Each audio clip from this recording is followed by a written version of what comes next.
এই মুহূর্তে দেশ ও দেশের বাইরে থেকে আজকে যারা এই ভিডিওটা দেখবেন কোচু নিউটন ইউটিউব চ্যানেলের পক্ষ থেকে শুভেচ্ছা ও অভিনন্দন। আজকে চলে আসলাম খুলনা জেলা ডুমুরিয়া উপজেলা রাজাপুর গ্রাম।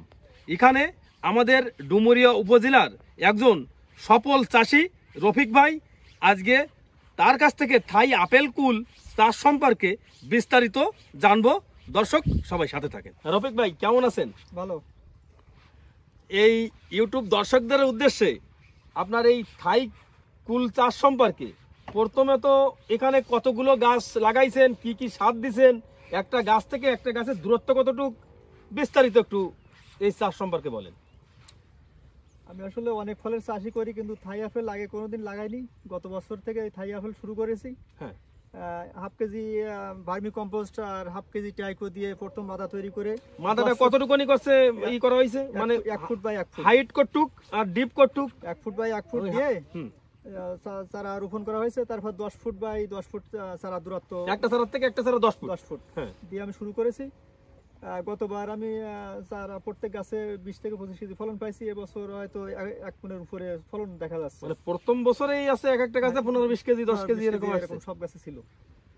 এবছর দেখতে ফলন দেখতে বুঝতে পারছেন যে মনের উপরেও গাছে আছে অনেক। না আসলে গাছে যে ফলন তা এ তো মানে পাতা আছে, পাতা দেখা যাচ্ছে না এই পরিমাণ ফলন আসছে। হ্যাঁ, এখন এবছর 100 গাছে হয়তো 70-80 মন বড়ই হবে এরকম আশা করতেছি।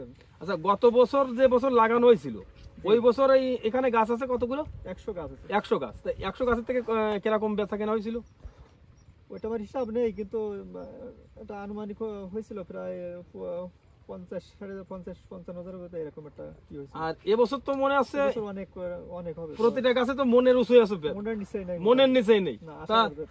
বন্ধুরা, মানে প্রতিটা গাছে যদি 1 মন করেও থাকে তাহলে 100 গাছ, 100 গাছ হলি তাহলে এখানে আর সর্বনিম্ন তো 100 মন আসতেছে।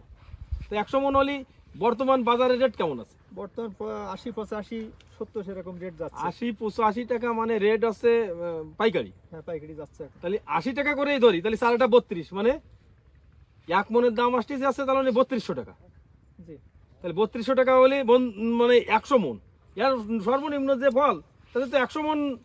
আমি বলতে ধরতেছি 80 মন টন হোক না, 80 মন না, মানে প্রতিটা গাছে যে দেখা যাচ্ছে এতে 40 কেজি করে পার গাছে ফল আছে। 40 কেজি করে যদি হয় পার গাছে, তাহলে 100 গাছে আছে 100 মন, মানে পার গাছে 1 মন। তা যদি আছে আপনার 32টা মানে 80-85 টাকা কেজি, 80-85-70 সেরকম রেট যাচ্ছে এখন। রেট যাচ্ছে। তা এই কুলটা কতদিন পরে আছে বিক্রি করার উপযোগী হবে? আগের সপ্তাহ থেকে কুল ভাঙা শুরু করব। তাহলে আমি 3000 টাকায় মন ধরি। 3000 টাকা মন ধরলেই 100 মনের দাম আসতেছে আছে আপনার সর্বনিম্ন 3 লক্ষ টাকা। তাই এই ভিডিও যদি আমরা দিই, তাই ইউটিউব দর্শক তো বলবে না যে এগুলো ভিউ পাওয়ার জন্য এসে। দাম যদি টিকে থাকে তো 3 লক্ষ টাকা বিক্রি অস্বাভাবিক কোনো ব্যাপার না। অনেকে আছে বলবে যে এগুলো আছে আপনার ভিউ পাওয়ার জন্য ইউটিউবে আলতো ফালতো মিথ্যে কথা বলে আছে একটা ভিডিও তৈরি করে যে লোকে এই 3 লক্ষ টাকা যে বিক্রির কথা বলা হবে যে 100 গাছ 100 কুলির থেকে বছরে 3 লক্ষ টাকা ইনকাম কমে, এ কোনোদিন সম্ভব না। তা এই জন্য আমাদের আছে ভিডিও রফিক ভাই নাম্বার থাকবে, মানে বিস্তারিত এই কুল চাষ সম্পর্কে, ড্রাগন চাষ সম্পর্কে, চুই চাষ সম্পর্কে, সে সব বিষয়ে খুব অভিজ্ঞ একজন চাষি, আমাদের খুলনা ডুমুরের একজন সফল চাষি আমাদের রফিক ভাই। গাছ লাগানো সম্পর্কে জানলাম। এরপরে আছে দ্বিতীয়ত আছে এই গাছে কি কি পরিচর্যা আছে, যেমন ফুল আসলে কি কি স্প্রে করা লাগে, এরপরে ফুল মানে ফল হলে আছে কোনো ফল বড় টড়ো করার জন্য কোনো ভিটামিন টিন লাগে কিনা, এই সম্পর্কে কিছু বলে। আসলে ফুল আসার পর থেকে আপনার ছত্রাক 10 দিন অন্তর অন্তর ছত্রাক, অ্যান্টাকল আছে, নিউবেন আছে, ব্যান্সার আছে, হ্যাঁ বিভিন্ন কোম্পানি বিভিন্ন ছত্রাক আছে। 10 দিন অন্তর অন্তর ছত্রাক ব্যবহার করতে হবে। আর ফ্লোরা আছে ভিটামিন, যা ফল দাঁড়ানোর জন্য সহায়তা করে। এও 10 দিন অন্তর অন্তর স্প্রে করে যেতে হবে যতদিন ফলের গুটি না দাঁড়াবে। তারপর গুটি একবার দাঁড়ানোর পরে প্রতিনিয়ত ভিটামিনটা আর পোকার একটা ওষুধ আছে, অনেক সময় পোকায় খায়, কুল কেটে কেটে দেয়। ওই সময় যে ওষুধগুলো আপনার গেরে মাছের ক্ষতি না করে, গেরে ফেলে লাগানো তো, এখন গেরে যাতে ক্ষতি না করে সেই ওষুধগুলো আমরা ব্যবহার করে যাই। আর মানে এই রাসায়নিক মানে প্রথমে তো ভার্মি কম্পোস্ট এইগুলো দিয়েছে গাছ লাগানো হয়েছে, তারপরে কয় মাস অন্তর অন্তর বছরে এই গাছটারে খাবার দেওয়া লাগে? বছরে কমপক্ষে 3 বার সার দেওয়া লাগে, রাসায়নিক সার। বছরে 3 বার? আচ্ছা, বছরে 3 বার রাসায়নিক সার, এই সারের পরিমাণটা কেমন পার গাছে? কমপক্ষে 200 গ্রাম প্রতি 3 মাস অন্তর অন্তর 200 গ্রাম।